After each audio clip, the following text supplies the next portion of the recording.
Hare Krishna. So let us start.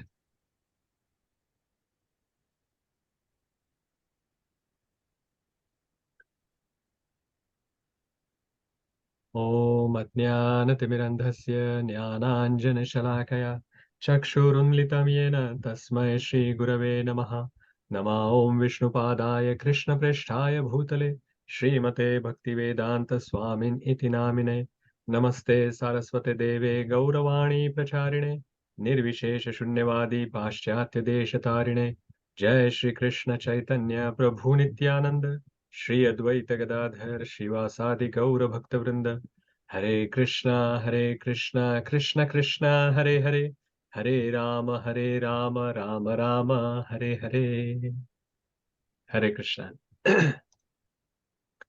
So we have been reading chapter 2 of Bhagavad Gita, and that name of the chapter is Contents of the Gita Summarized. In Sanskrit, it is called Sankhya Yoga. Sankhya actually word comes from word Sankhya. Sankhya is actually numbers or analytical study. Actually, it refers, Sankhya Yoga actually refers to analytical study. And the section that we are actually going to read, we just started last week, 2.11, that verse. But from 2.11 to 2.30 are these 20 verses. They actually give analytical study of the body and the mind. So very interesting topic, and very, very important. This is the fundamental or the foundational knowledge, foundational spiritual knowledge. Without understanding this, nothing else in spiritual subject matter will make sense. So that is why when Lord Shri Krishna started speaking to Arjuna as a spiritual master, you remember in the 7th verse of the 2nd chapter, like this chapter that we are reading, Arjuna has surrendered. Surrendered means it is not the surrender that we actually talk about when an enemy is getting defeated and the enemy surrenders to the victor, or the loser surrenders to the victor. It is not that kind of surrender. This surrender is out of respect, and here the disciple is asking for guidance and asking for shelter from the spiritual master. And the disciple is saying, I'm confused. I don't understand what is right and what is wrong. And please now you guide me. So that is where this shelter or surrender actually helps. So as you can see, Arjuna has surrendered in this picture as well. He has surrendered to Lord Krishna as a spiritual master. And then Lord Krishna has started giving the knowledge to Arjuna. And the first thing he has already given, we have seen, is that he has given a little dose of chastisement to Arjuna. And he has said that, oh, you're giving this, you're speaking as if you are very, very learned. Ashochananva shochasvam prajnavadansha bhashase gatasuna gatasusha nanu shochanti pandita. So you are speaking like a pandita, a very learned person, but you are lamenting for that which is not supposed to be lamented. So immediately he is trying to tell Arjuna that you have given these various different reasons, different reasons that you are compassionate. Then you're thinking that there will be lack of enjoyment, or you are fearful of the sinful reactions that you will get by killing these people. And you have talked about this elaborate destruction of dynasty that will happen, and what will happen if all of these people are killed. And now finally you have talked about the indecision, that you are not understanding what is right, what is wrong. So you're speaking like this very learned words, but you are actually not very learned, or at least the words that you have spoken is not seeming to be that of a pandita or a learned person. So we will start from now, 2.12 today.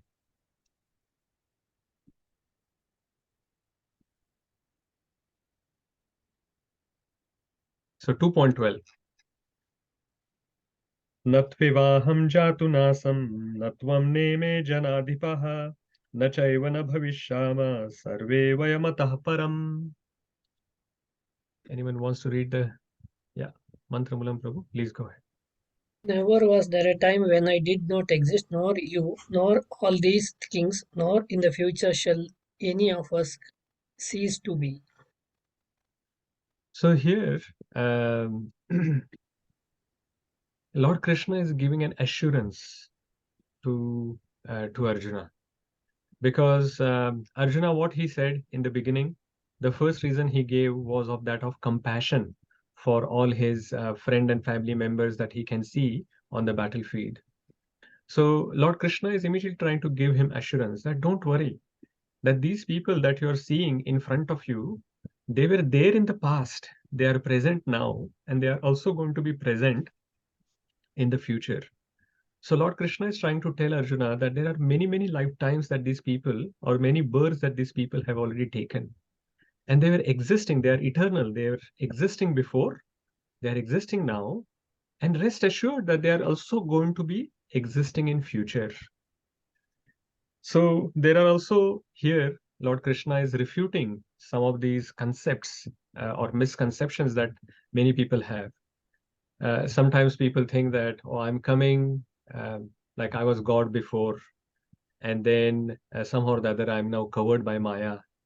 And in future, when my doubts are cleared and I come out of this illusion, then I will again become God, or I will merge with God, I will merge with Brahman.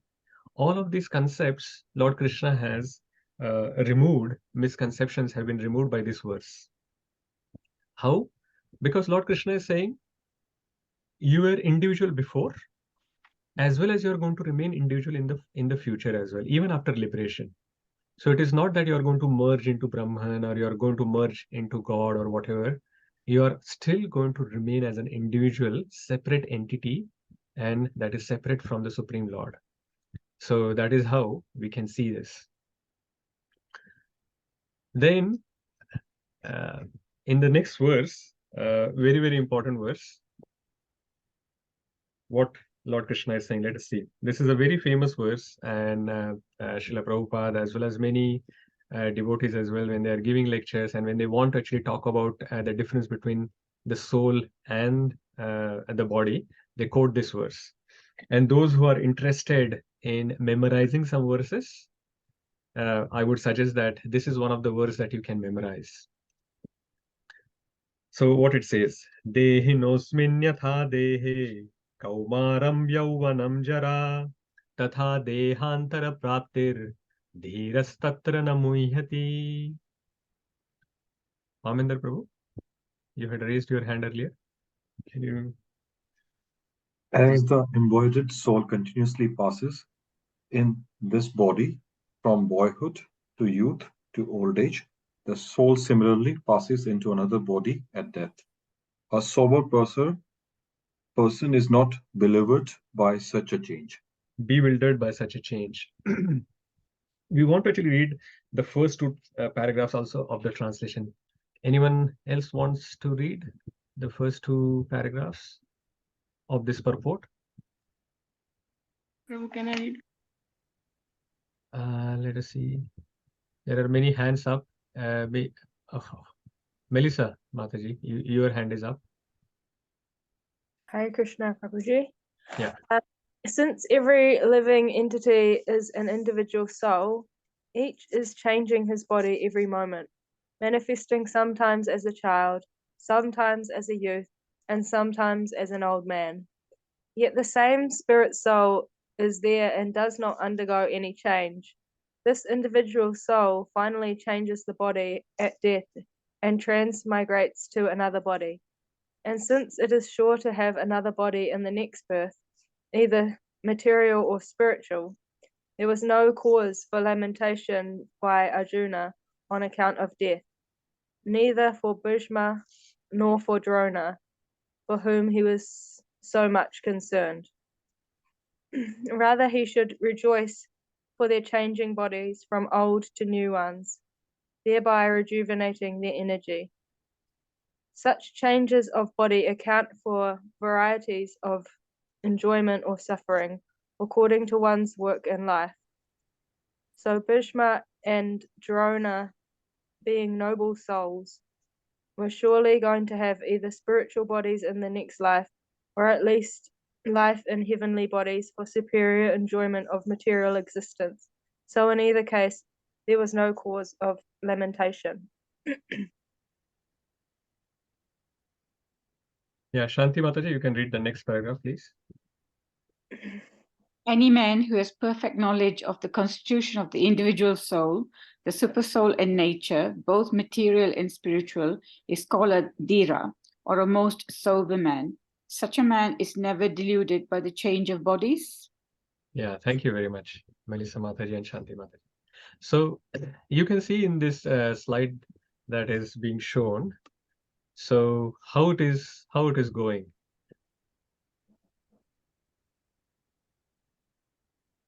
So you can see that the spirit soul is actually moving from boyhood to youth. Kaumaram, Yauvanam. Kaumaram means childhood, boyhood. And then Yauvana means it is youthfulness. And then Jara means old body. So you can see infinitely this soul is actually moving from uh, boyhood to youth to then old age. And again, at the time of death, it gets another body, and infinitely that is going on. And you can also see that sometimes, depending on the desires at the bottom of that slide, you can see that it actually takes different kinds of bodies. So this is how our infinite cycle is going on. So we are going from boyhood to youth to old age, and at the time of death, another body. If it is human body, it will still continue in that human body, or depending on the desires or depending on the activities that we have done in the past, we may get different bodies. And then again, we will go to through boyhood to youth to old age, again at the death, another body. So this is continuously going. That is why it is showing that infinity there. Eternally, this is going. And the sober person is seeing this, or intelligent person, he sees this change in the same body, even before death. The sober person can actually see that, oh, the soul is actually moving. The boy has grown up to a youthful person, and then from that he has become an old person. So similarly, like this change is happening in front of my eyes. So similarly, at the time of death, this person is going to go into another youthful body, another energetic body. So why I should be actually lamenting about it? As we were talking some time ago, if someone gets a new shirt, like this old shirt becomes very torn and very dirty, it is not wearable anymore, and I have to give this up, and I get a new shirt, then will I be happy or unhappy? We'll be happy because now we have got a new shirt, isn't it? So similarly, it is mentioned that Bhishma and Drona, they are in the old bodies now, and even if uh, they get killed on this battlefield, then they are going to get a new body, and possibly they will get spiritual bodies, because if, like, Bhishma Dev, who is like a pure devotee, he will get liberated, he will go into a spiritual body. And even if they do not get spiritual bodies because of their pious activities, they will at least get heavenly bodies, which are better than the human bodies. So why you should worry about that? So this is also showing a difference between Deha and Dehi. Deha means body, and Dehi means someone who's staying within the body. So this is an important point to understand. We are spirit soul, and we are staying in this material body.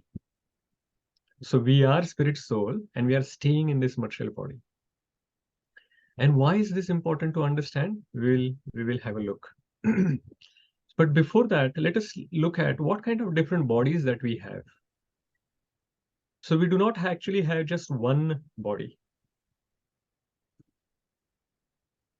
So we have actually three bodies.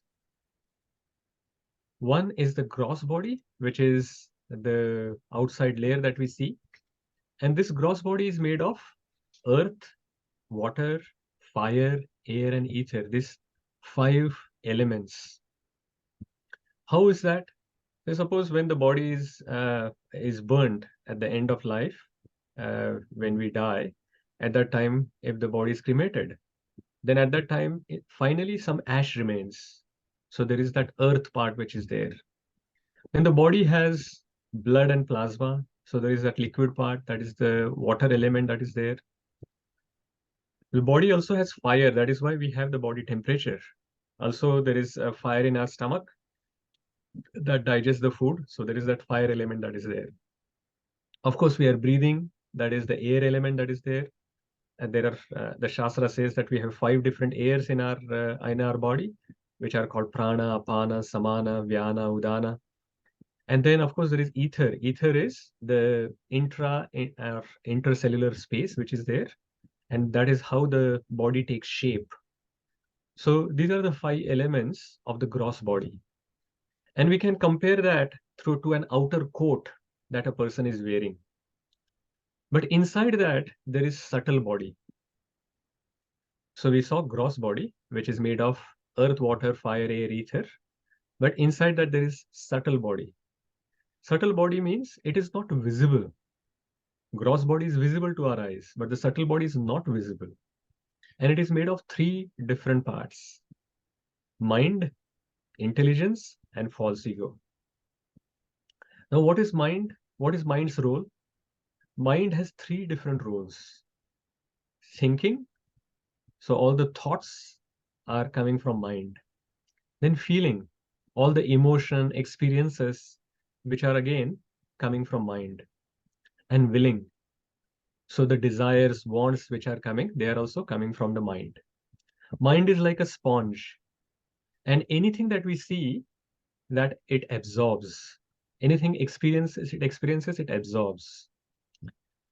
But the sponge also has another problem. When you squeeze the sponge, what comes out is what it had absorbed before. And that is why many times we talk about, in the Vedic context, we talk about these impressions or samskaras. And we say that the children should be given good samskaras or good impressions. Why? Is because their mind is absorbing all these experiences that they are taking. And over a period of time, when it is squeezed, that means when it is in the difficult situation, when it is stressful situation, what they have absorbed will come out. So that is mind. Then what is the role of intelligence? Intelligence also has multiple roles. First is discrimination. Discrimination is discriminating between right and wrong. What should I do? Should I do this or should I do that? That decision making, that is the second part. Decision making also comes from intelligence. And the third thing is determination. If you want to do something, the determination to do that also comes from intelligence. So the difference between mind and intelligence is very important to understand. Mind tells you what it likes to do. What is the liking? But it doesn't tell you whether the liking that you're talking about is right or wrong. So if you follow the mind, then you are doomed, because mind is just going to force you to in a direction where it will ask you to do something which you like to do. Whether it is right or wrong doesn't matter. So the decision making should not be left to your mind. Decision making should be left to your intelligence. Only then there is some hope that we have. And the third part is even more dangerous, which is that false ego. Ego means our identity. What is our identity? How we are identifying ourselves. And we have called it false ego. So that means there will be some real ego as well. So false ego means false identity. So false ego is the one who makes you think that I am this body. I'm not this, I'm not the spirit soul. And we start identifying anything related to this body as mine. So my children, my parents, my country, my sports team, my this, my that. So me and mine, this identity comes from this false ego. And the attachment that actually comes is also because of the false ego that is happening. But separate from this gross body and subtle body is the third kind of a spiritual body, which is made of soul, the spirit soul. And the spirit soul's characteristics, there are 3 characteristics of this. It is eternal, it is full of knowledge, and it is full of bliss. So the spirit soul is eternal. There is no death to spirit soul. It is full of knowledge. There is no ignorance in the spirit soul. and it is full of bliss. So there is no unhappiness, there is no distress in spirit soul. And that is why these three things, death, is actually very difficult to digest, because inherently we are eternal. And that is why when we have to, even the body is dying at that time, it becomes very hard for us to digest it, because we think that, oh, how come I'm dying? I'm eternal. Of course, the spirit soul is not dying, the body is only dying. And we always want to be happy because that is our nature. The soul's nature is blissful. And we are also always seeking for some knowledge. We always see that people are all reading some new channels. So looking at some new channels or reading some news or reading various books. So there is this desire to know is always there. And that is because the spirit soul is full of bliss. And because we are lacking in that part, we are always trying to gain knowledge. So this is how the composition of body is. So this spirit soul is, as we saw, dehinosmin yatha dehe kaumaram yauvanam jara. It is actually moving, the spirit soul is moving within the body from boyhood to youth to old age. At the time of death, again, it takes another body and it actually keeps that cycle going. Why it is important to know this, that we are the spirit soul and we are not this body.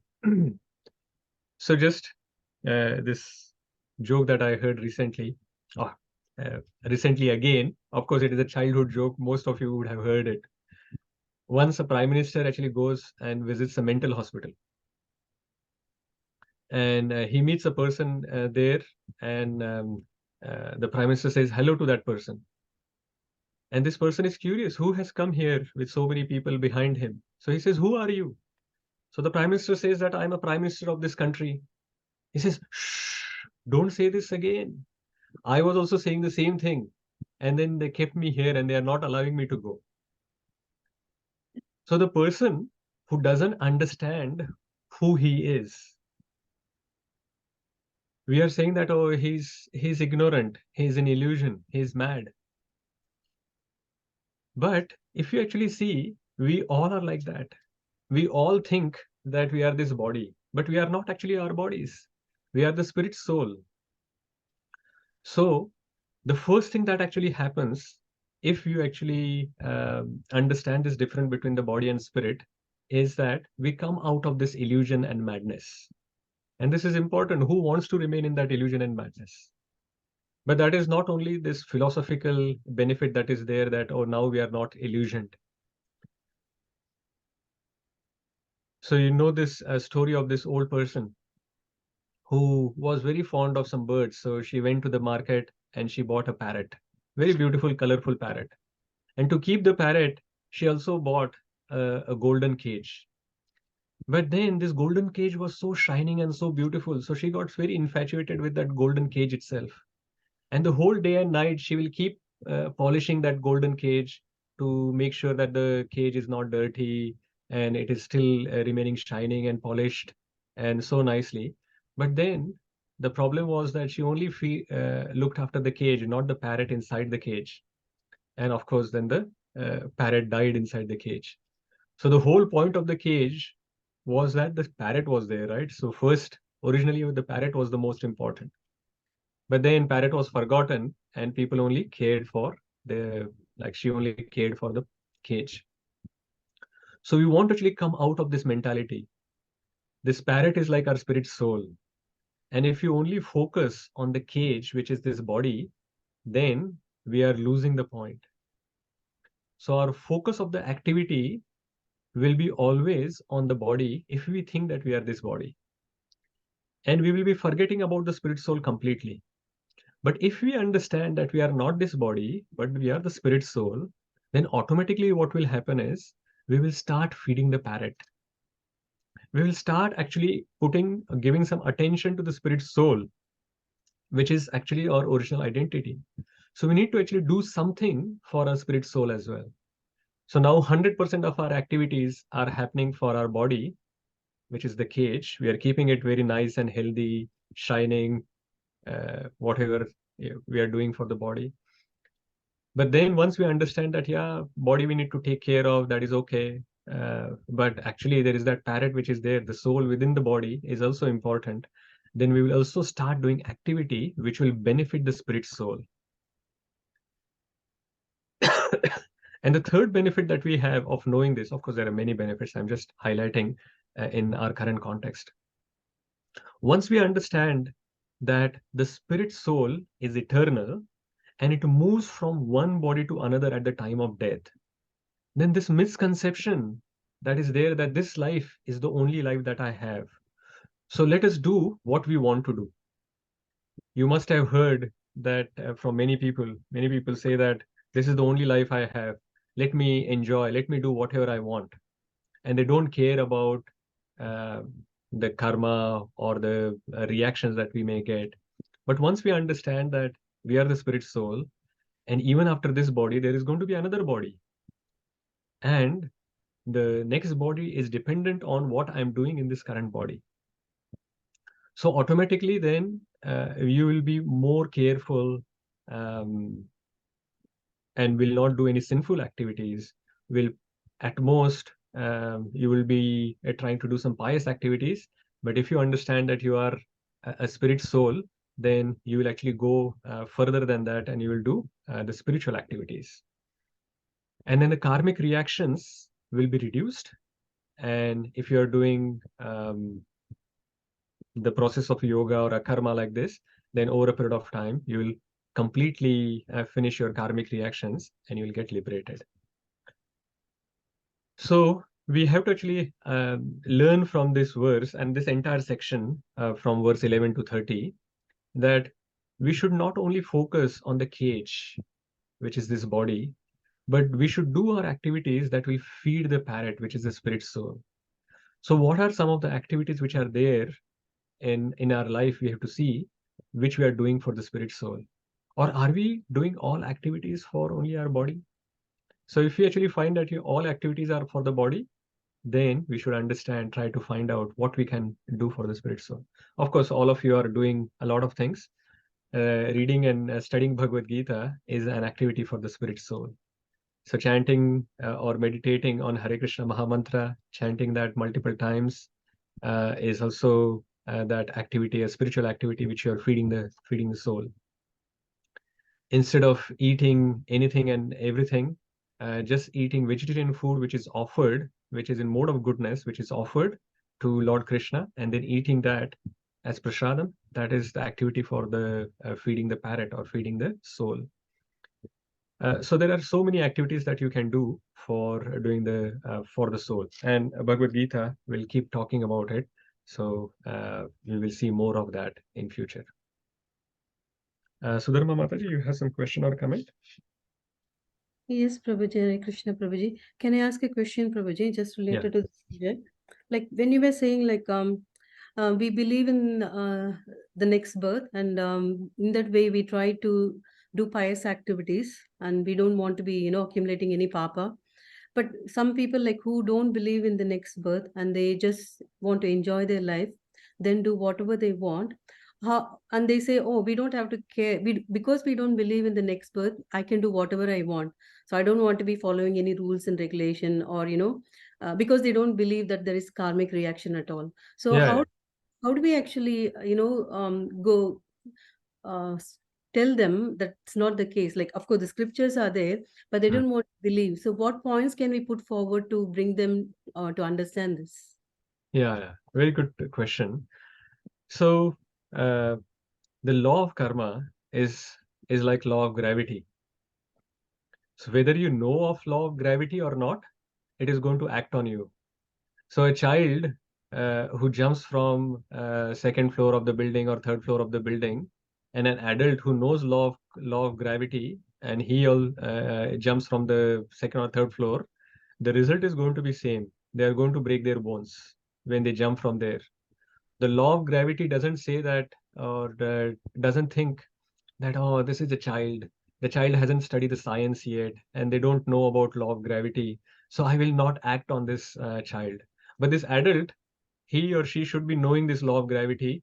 And if he's still jumping, I will act on this person, but not on the child. So whether someone knows about law of gravity or law of karma, the laws are going to work on each and every person. Now, it is our responsibility to understand the law which are there. For example, if I go from here to USA, like Parminder Prabhuji was recently been to USA, and he decides that, oh, in New Zealand, I drive on the left side of the road. In US as well, I'm going to drive the same way. Then he's going to be in trouble, right? And the police is going to come and he'll say, oh, sorry, I didn't know that we have to drive on the right side here. He said, you are coming to USA, you should be knowing which direction you should be driving. So it is our responsibility to know it. And the first thing that we have to do is actually to understand the scriptural knowledge ourselves and implement that in our life. And of course, for other people who are not interested in knowing, it is very difficult to tell them what is there. If anyone has willingness to understand little bit, to them we can actually give this knowledge.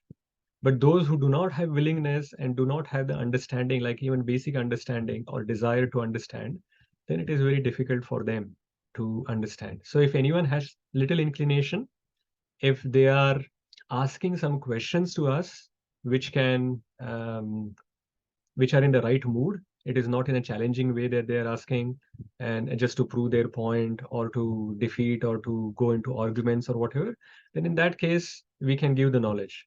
But if they are challenging, they are into argumentative mode or whatever, then we can say that, okay, fine, you can live your life as you want to, and I will live my life as I want to. Finally, the law of karma is going to work on both, and then we will get our results and they will get their own result. Hopefully, in this lifetime itself, there are many things which they can see. There is this cause and effect which is there. As in the law of karma sessions, we have discussed separately, where when we do some activity, there are some activities for which the result comes immediately or within this lifetime itself. So by looking at this correlation between the cause and effect, we can understand that if I have done something and I'm not getting the result now, sooner or later we are going to get it. So that kind of logic that we can actually give. And there are many ways that we can explain that to them, but only if they are having this desire to understand. Thank Okay. you, Prabhuji. Very nice. Okay. Thank Fine. you. Vibhor Prabhuji, if you have a question or a comment, please go Yeah, ahead. Hare Krishna Prabhuji, a quick one. Is the law of karma just for the material body or for the soul? Yeah, actually the law of karma, very good question, Vibhor Prabhu.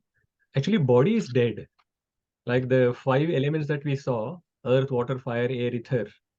It is not for those the gross body, because gross body, as we all know, when we die, the body remains here, right? And this is intuitively as well. We know that we are not this body, but we are spirit soul. How? When somebody leaves the body, when we go and see, then we say that, oh, this is a body. We don't say that this is the person that we knew. So this is not Ambarish Maharaj Das. We'll say this is Ambarish Maharaj Das's body. Why? Because we know that the soul has left this body and that was the real person within it. So we immediately start calling that as a body, not the spirit soul. Anyway, so body is dead. It is only living, it appears to be living because the soul is within that body. So any karmic reactions that we are accumulating is actually going with the subtle body and the spirit soul into the next body. So this the previous slide that we saw, where we saw the gross body is there, subtle body is there, and spiritual body, which is the spirit soul. At the time of death, the gross body remains here, but the soul goes with the mind intelligence and ego into the next body. So subtle body and the spirit soul moves into the next body.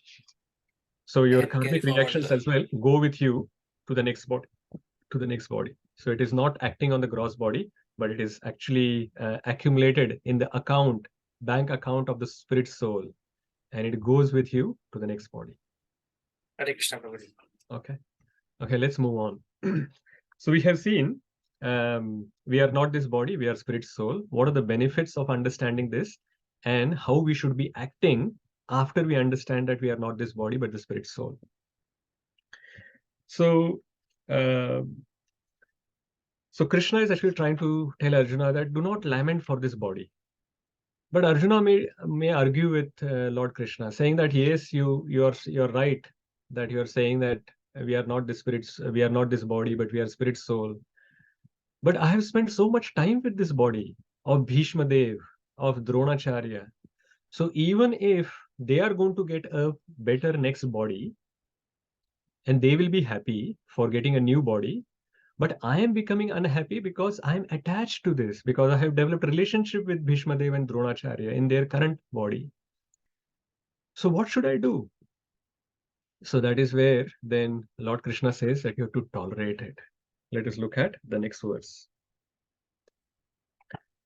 Matra sparshastu kaunteya shitoshna sukha dukkhadaha agamapayino nitya stam titikshasva bharata.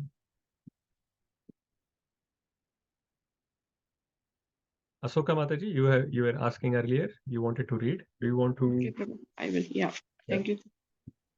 A son of Kunti, the non-permanent appearance of happiness and distress and their disappearance in due course are like the appearance and disappearance of winter and summer seasons. They arise from sense perceptions, O seasons of Bharata, and one must learn to tolerate them without being disturbed. Hare Krishna Prabhu. Thank you. So very, very wonderful point Lord Krishna is saying. Lord Krishna has said in the previous verse that the dhira, the wise, they lament neither for temporary nor for eternal. Because what is there to lament for the eternal? The eternal spirit soul is eternal. There is no loss that is there. And what is there to lament for the temporary?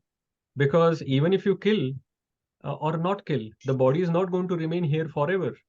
It has already gone from boyhood to youth to old age, and sooner or later it is going to die. So soul is eternal, material body is temporary. So because the material body is temporary, Lord Krishna is saying you have to tolerate the loss of temporary. You have to tolerate. It is titiksha. We have to develop the tolerance. And those who have attended this session of His Grace Devkinandan Prabhuji recently, he was speaking on how to develop tolerance. And the most important point that he mentioned, it is not about tolerating someone else. We have to tolerate our own urges. We have to tolerate our own internal problems which are there. And here, Lord Krishna is also saying the same thing. But he's actually going, like he's mentioning it in detail, matra sparshastu. So when the senses comes in contact with the sense object, then there is a result that we get. And sometimes the result may be like heat and cold. Sometimes it is like happiness and miseries. And he's comparing that to summer and winter season. So just like there is the summer season appears and then the winter season appears, then the summer season appears, winter season appears. Similarly, this heat and cold will keep appearing. And similarly, happiness and distress will also keep appearing. The season comes and go, and we do not have any control over them. Similarly, this heat and cold is also going to come. Happiness, miseries are also going to come. We do not have a lot of control over them. And that is why we must tolerate them. And Srila Prabhupada gives two examples in the purport. Srila Prabhupada talks about a mother cooking for the family. And when the mother is cooking, when it is winter season, at that time in front of the gas, like the stove, she's standing and she feels warm and while cooking. But she also has to cook in the summer season, and especially in very hot countries like India, the temperature may be 40 degrees, 45 degrees sometimes.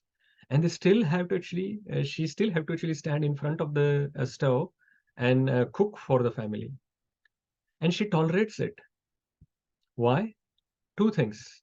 One, because she has this goal, that she has the goal to feed the family out of love. And also the second thing is she understands that this is temporary. Once I finish my cooking, then I will be again okay. So if we know that these things which are happening in our life, these ups and downs in our life, they are temporary, then it is possible for us to tolerate. And the second thing it tells us is that if we have some higher goal in our life, say suppose someone wants to um, become a very good singer. Now, if you want to become a very good singer, then you have to do a lot of practice for it. And then you have to spend a lot of time in practicing singing. At the same time, some of the food items you cannot eat because then it will affect your throat.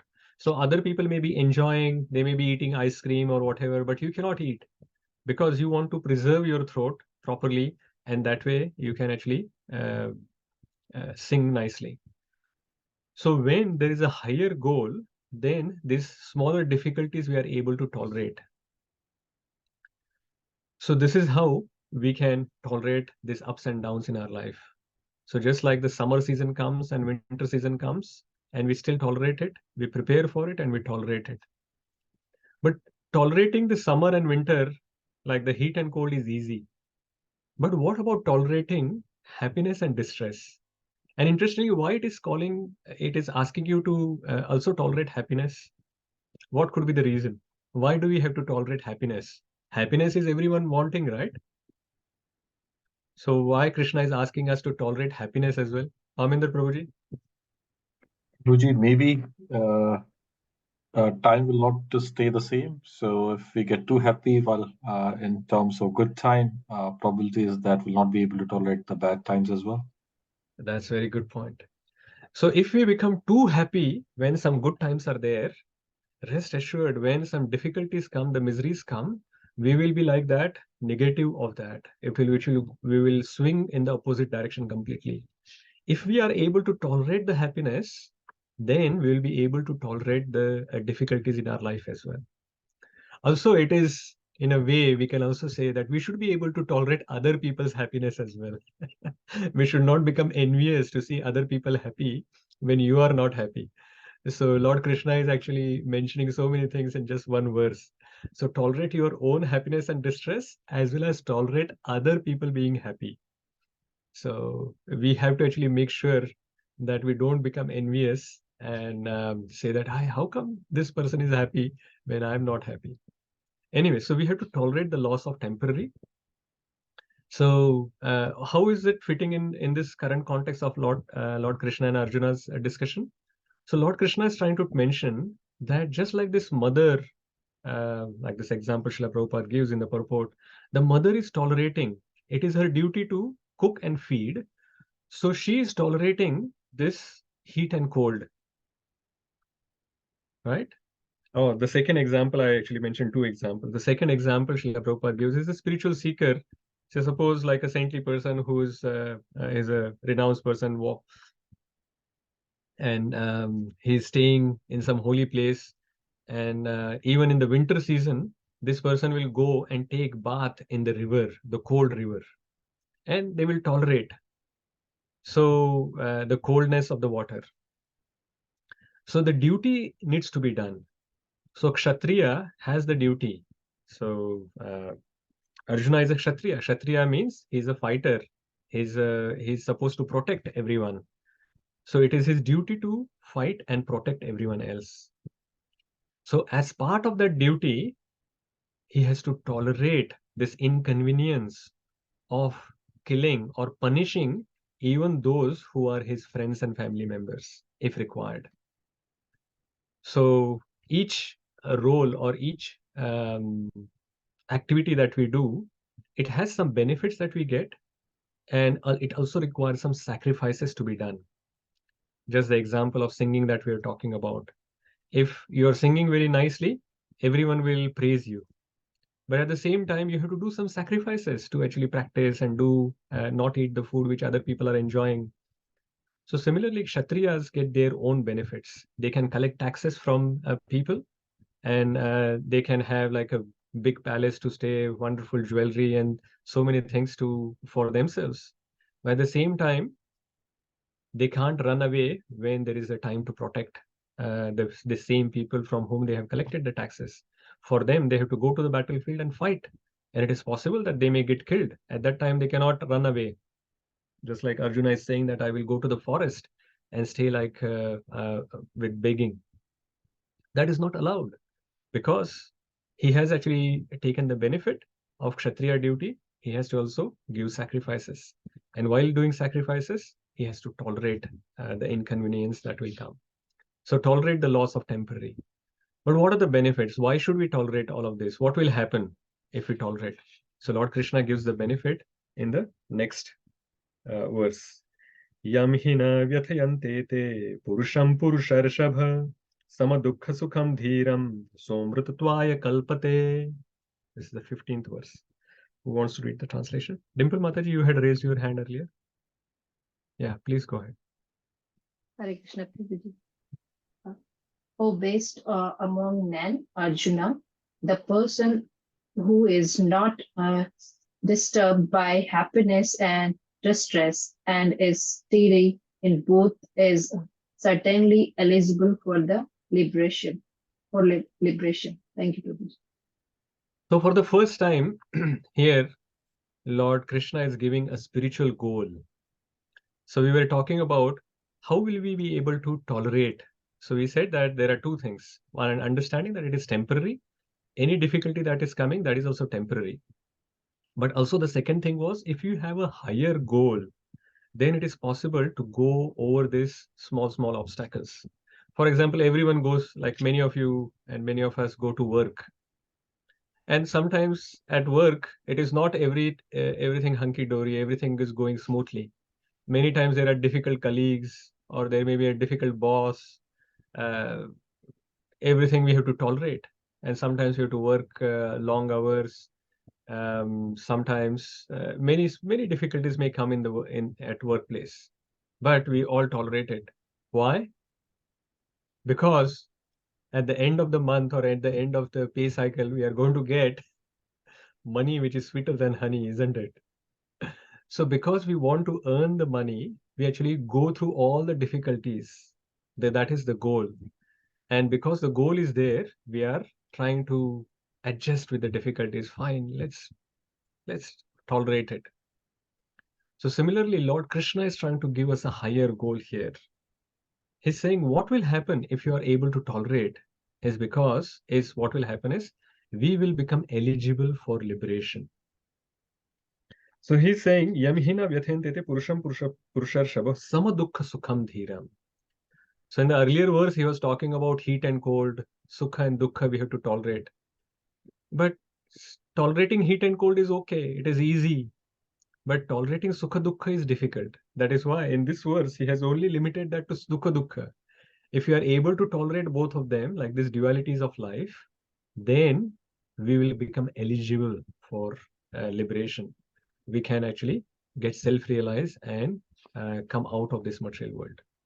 So this is a sequence of knowledge that Lord Krishna has given in these 5 verses from 11 to 15. And we can learn that a wise person, the dhira that was mentioned earlier in verse number 13, a wise person who understands the difference between soul and the body, deha and dehi, and if they are able to tolerate the dualities of this life, heat and cold, sukha and dukha, these are dualities. If we are able to tolerate those dualities, then we become eligible for liberation. And how we can tolerate? The tolerance can come by understanding that these ups and downs are temporary, and second, by having higher goal in our life. If we do not have higher goal in life, then it will be difficult to tolerate. But if we have higher goal, then we will have our focus on the higher goal, and then these small obstacles we will just overcome. And when we have higher goal in our life, not only we are able to overcome obstacles, but we also are able to look at opportunities. But if you focus on obstacles, the opportunities are not visible. But if you focus on the goal, then not only the obstacles will go, but the opportunities will be visible of how we can achieve and go closer and closer to the goal. Okay, let us move ahead. Verse number 16. Na sato vidyate bhavo, na bhavo vidyate satah, ubhayorapi dushtontves, tvanayos tattvadarshibhi. Who wants to read? Yeah, Devika Mataji, please go ahead.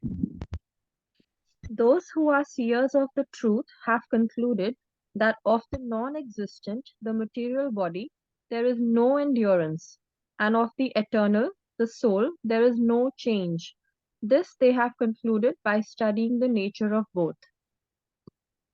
Yeah, so here Lord Krishna is talking about the two opposites, which is again nothing but the body and soul, but he's giving little bit further information.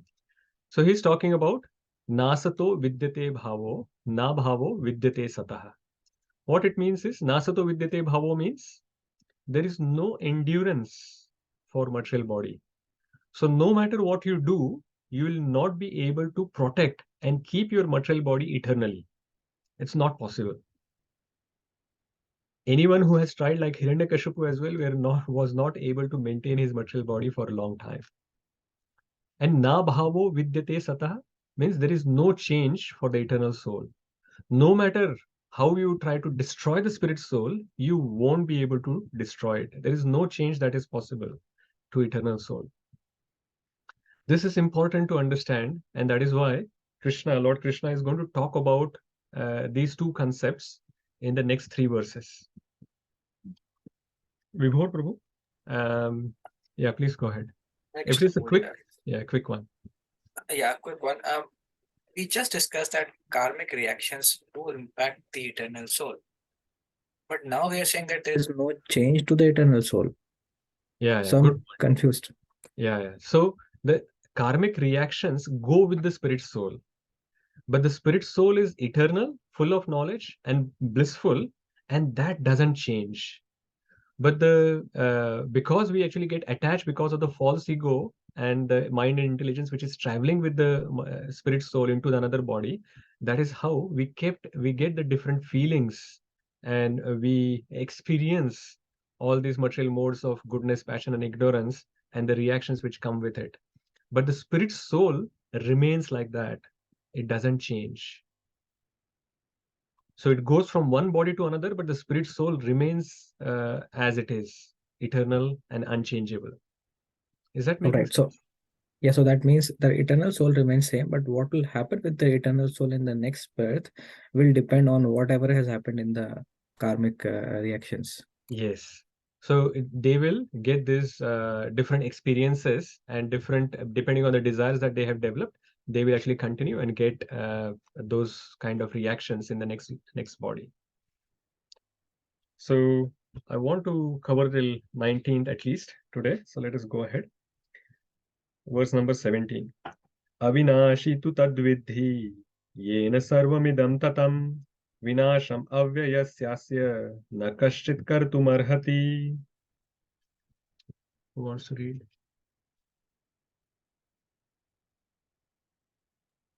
Yeah. Kalakali Mataji, Sevakraj Prabhu. And then the next verse, Vidushi Mataji, you can do. You're on mute, Kalakali Mataji. That which pervades the entire body, you should know to be indestructible.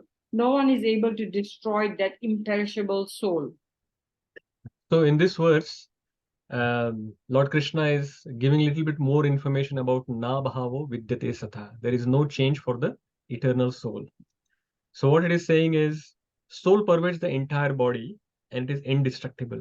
It is imperishable and no one can destroy it. No matter how much you try, you will not be able to destroy it. And in the purport, Srila Prabhupada gives a little bit more information. He quotes Shvetashvatara Upanishad, and he says, what is the size of the soul? And it is mentioned in the Shvetashvatara Upanishad that if you take the tip of the hair and you split the tip of the hair to 10,000 parts, then one part is the size of the soul.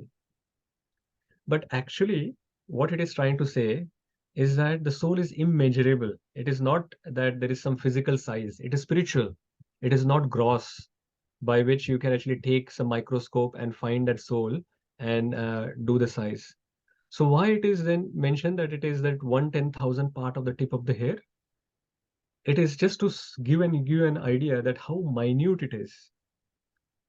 By saying that tip of the hair is actually, there is no size for the tip of the hair because it actually keeps becoming smaller and smaller and smaller. So there is no size for it.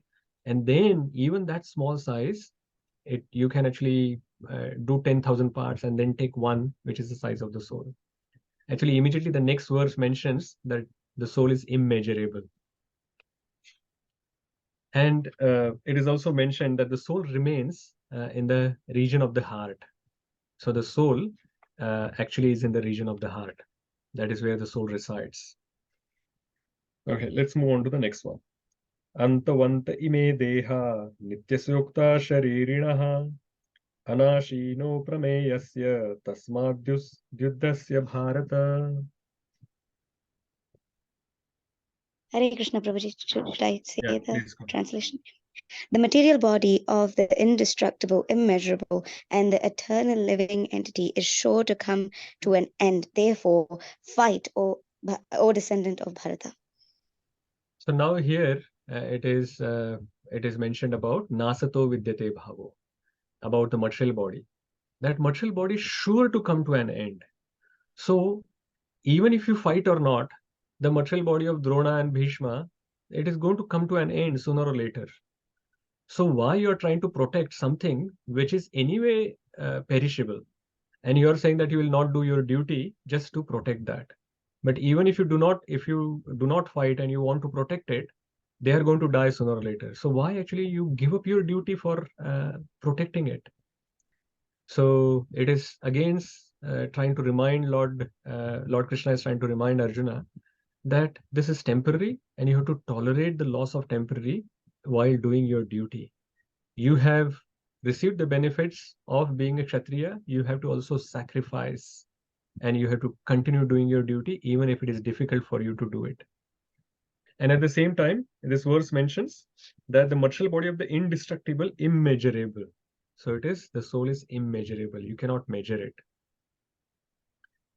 Now, let's go to the next verse, 19th verse.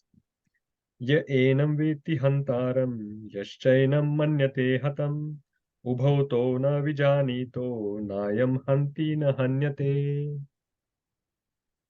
Who wants to read the translation? Someone who hasn't done? Yes, Mataji. Go ahead, Longa Mataji. Hare Krishna. Neither he who thinks the living entity the slayer, not he who thinks it slain is in knowledge, for the self slays not, nor is slain. It's a tongue twister. Soul is never killed, and hence it is never a killer. Basically, what it is trying to say, that the soul cannot be killed, and hence the soul can never be a killer. But that doesn't mean that, oh, because the soul is never a killer, you can just kill some animals and eat them, or you can kill anyone and everyone. Srila Prabhupada explains very beautifully. It's a short purport, and you should read that. Srila Prabhupada actually clearly mentions that killing without authority is not allowed. So Kshatriyas who are required to kill in battlefield as part of duty is okay. For example, a police or a judge who is giving some capital punishment to a criminal is okay. But if you are not authorized to do it, and if you take the law in your hand and you try to kill someone, then you will get the reaction yourself. But the police or the judge who's actually awarding that punishment to the criminal is not subject to that. Why? Because they're doing their duty. They are authorized to actually maintain the law and order. But if we try to do it ourselves without having the authority to do it, then it will not work. So till now, we have seen lots of qualities of the spirit soul. So let us look at a summary of the qualities that we have seen till now, and then we will stop there. So the soul is eternal. We saw that the soul is eternal. Soul is individual. So we saw that natve vaham jatunasam, it will remain, it was individual before, and it will remain individual afterwards. It is not going to merge into something. Then we saw in the transmigration that happens in the 2.13 verse, that at the end of the body, at the end of the life, the soul moves into another body. So it transmigrates to another body at the time of death. And it is unchangeable. It is indestructible. It is imperishable. It pervades the entire body. So pervades the entire body as consciousness. The soul remains in the region of the heart, but the presence of the soul can be felt in the entire body through consciousness that is there. So the concept consciousness is one of the qualities of the spirit soul. And then we saw it is very small, minute particle. It is anu. It is immeasurable. It is situated in the heart, and it cannot be slain and cannot be a slayer. So lots of qualities that we have seen, and there are many more to come in the next few verses from 20 to 30. So these verses, generally from 2.11 to 2.30, are read to console anyone who is lamenting because of the loss of someone near and dear. So at that time, we generally go to their houses and read these 20 verses from 2.11 to 2.30. And even if you are yourself are suffering from such loss, at that time we should just read these 20 verses and the translations and purport, and it will give quite a lot of solace for all of us as well. So we'll stop here. There are two hands which are up, so let us go through and see if there are questions or comments. Nishad Prabhu, please go ahead. Yeah, sorry, Ambarish Prabhuji, this is Tripti here. Okay. What I'm wondering is, the soul is indestructible and our ledger goes along in different births. What about the feelings, sukh, dukh? What do we carry that along with us as well? Yeah, the sukha and dukkha happens because of these are our just reactions which are getting. If we have done some pious activity, then we get some happiness. If we have done some sinful activities, we get some miseries as a result of that. So when we have done some particular activities, and then some of those activities results we haven't actually received in this particular life, we carry forward the balance to the next life. And depending on, and we call that as a destiny. So destiny is nothing but our own reactions which have been accumulated and we haven't experienced yet. Destiny is not something that someone sitting above like God and who is just giving something randomly to us. Sometimes he's giving something good, sometimes he's giving something bad. No, these are our own reactions which we are carrying forward, and that is what we are continuing with us. Thank you. Yeah. So, yeah, Mahendra Prabhu. Yeah, Hare Krishna, Ambarish Maharaj Hare Prabhu. Krishna. Are you able to hear me? Oh, good. Yes, I can now. Okay. Yeah. First of all, thanks for all those lovely slides. Like this last soul slide, it gives summary of last 1.5 session. It's amazing. Like, for us revising, like I just take a screenshot of every slide, and that helps me to, in my revision as well. That's really good. Question I'm happy that they regarding, are helping. The effort is getting no, benefit. it tells us like how much efforts you put, like into every verse. Like cross-checking them against every verses. It's amazing. Thanks for that. Thank you very much. Yeah. About the soul traveling from body to body. So my question is, does it ever end? Like, is it like endless cycle? Uh, and maybe related to that, another question is what is moksha? Good questions. We can park them for future verses which are coming afterwards. But just to, in briefly, the first question, uh, of course, it can end. It is not an eternal cycle, and that is why Lord Krishna has also mentioned about that verse where we can get liberated. We are going to become eligible for liberation. Liberation is nothing but liberation from the gross and subtle body. So when we die, we actually go from one body to another with the spirit. The spirit soul moves with the subtle body. But when we get liberated, we actually also leave behind our subtle body.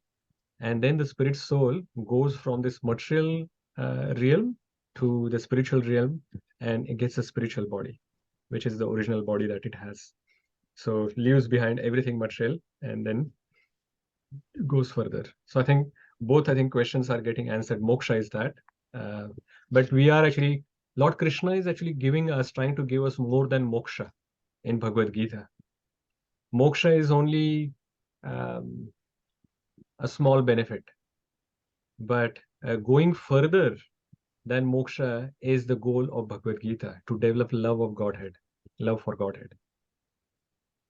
Okay. Oh, Hare Krishna. Thank you, Prabhuji. Okay. And we will discuss about that further, why love is better than moksha. Vibhor Prabhu? Hare Krishna Prabhuji. Arjuna's arguments were set free, and from set free, F was for fear of sinful reactions. Yes. Now, everything which has been explained so far is basically saying don't basically worry about the material body, the soul passes on. However, the sinful reactions will basically carry on even with soul. Yeah. So that means even after 2.19, where Arjuna has authority as a Kshatriya to slay, he is still gonna carry the sinful reactions. So that point so far has not yet been answered through until verse 2. Krishna is going to speak right further.